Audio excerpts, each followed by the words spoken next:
Hey everyone, welcome back to the channel. If you're new here, I'm Rob and I talk about high-end collectible comics and comics art. Subscribe if that's your kind of thing. I love to talk about comics and I post 1 or 2 videos a week doing just that. I promised this video a couple of weeks ago when Comic Connect dropped the big news of selling this book, the Nick Cage Action Comics #1, for $15 million.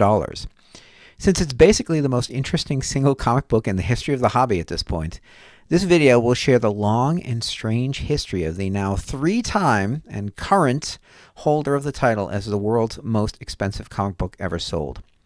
Graded CGC 9.0 by CGC, this book is the 3rd best copy of Action Comics #1 and is the 6th most valuable comic book in the world. That's maybe the least interesting thing about it at this point.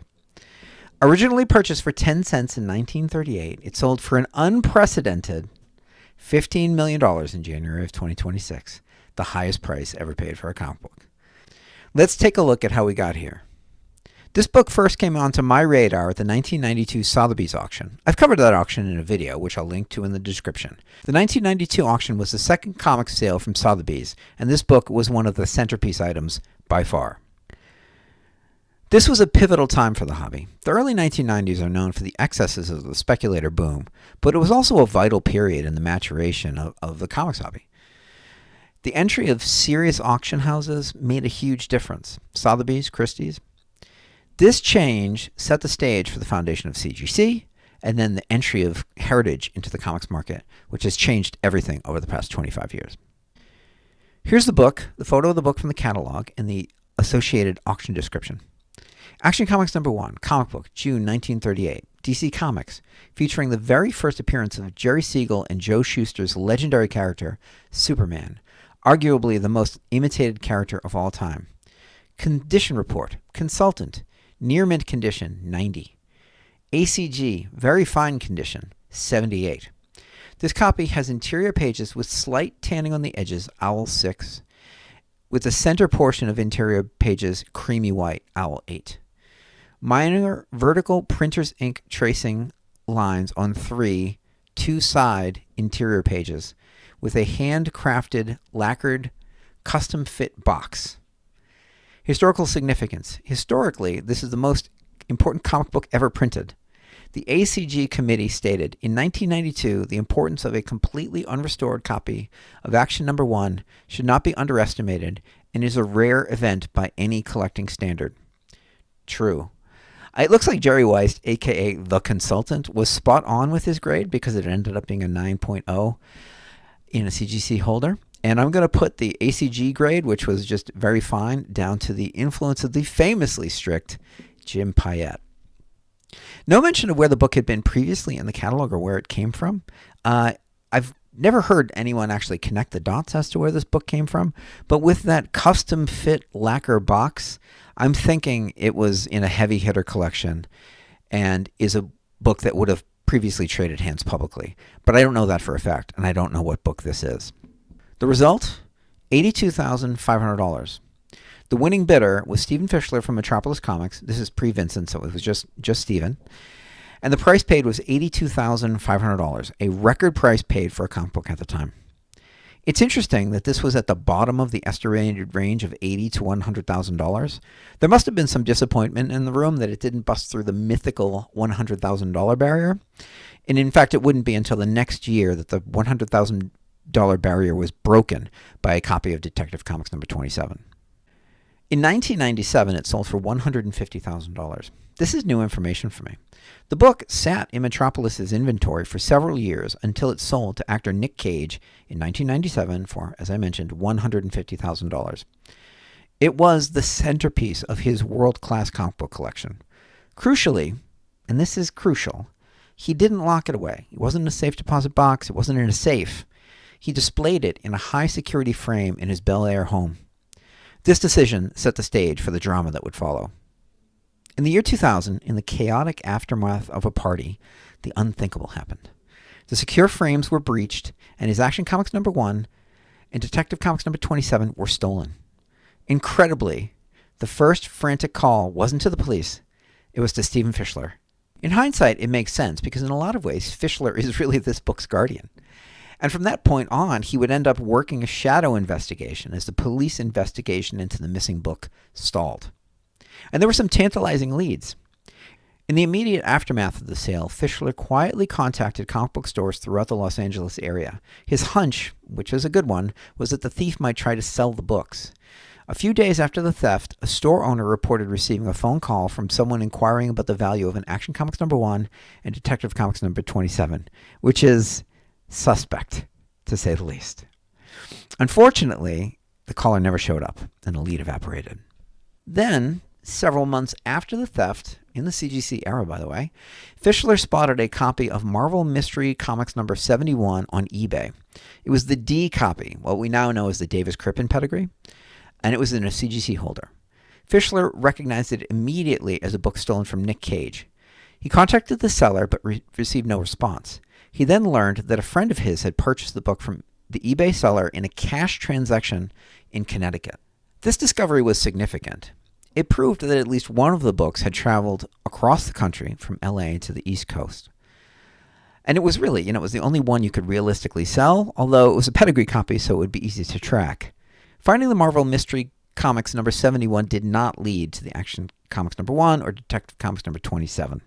The trail went cold again, but it kept hope alive that the books were still out there, surviving in the wild.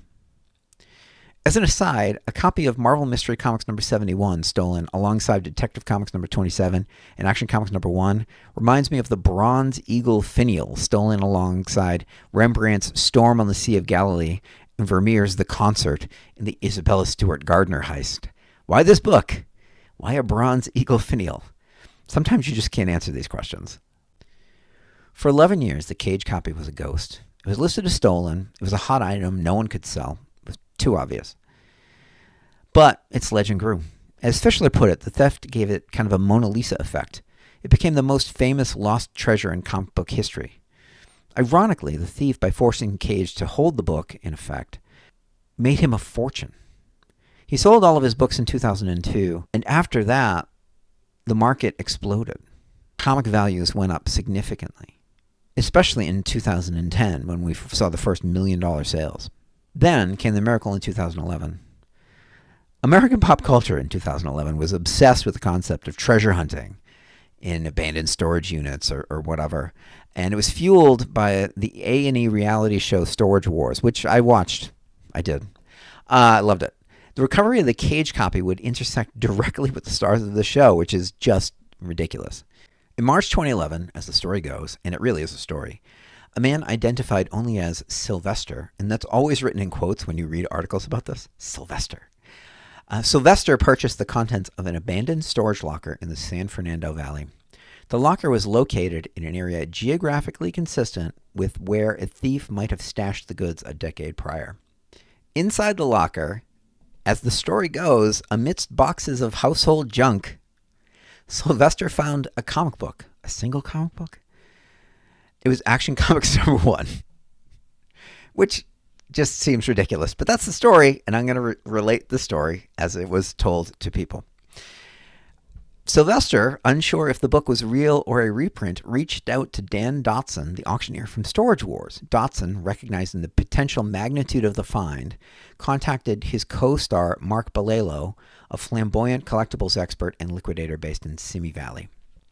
Balelo became the broker of the recovery. He took photographs of the comic and emailed them to the one man in the world most qualified to identify it, Stephen Fishler in New York. Can you imagine that email coming through and you're Stephen Fishler?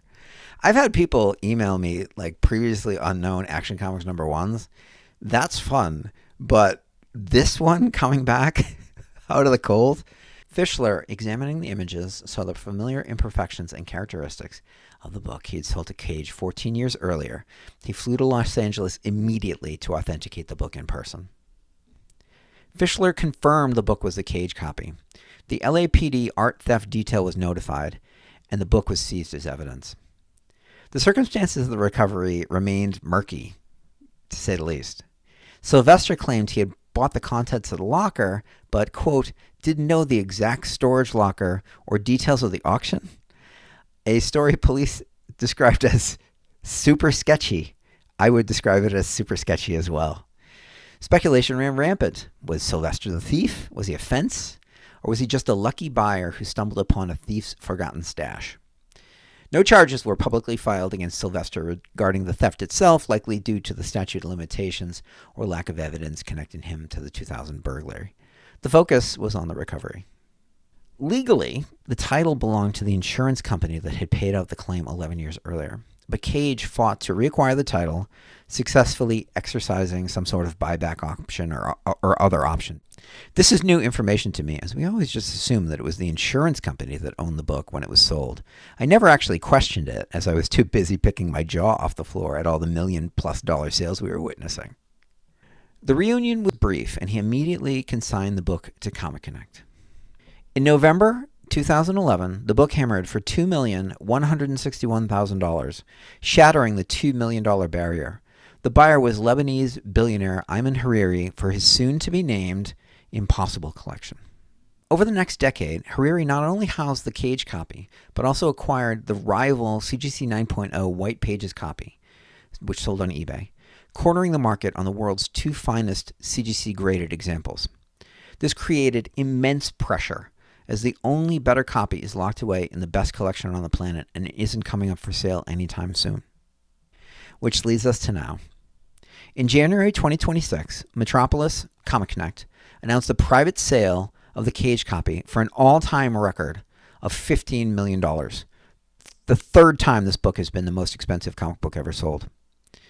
And whoever bought it not only has the joy of owning one of the best comics in the world, but also owning the single most interesting comic book in the entire hobby. The history and provenance of this book are unmatched. There's nothing even remotely close. This is not just a comic, it's a Hollywood true crime story. As I finish up, I'll leave you with one note. The Stolen Detective Comics number 27 is still missing, so there's still a sequel out there waiting to be written. Thanks. Bye.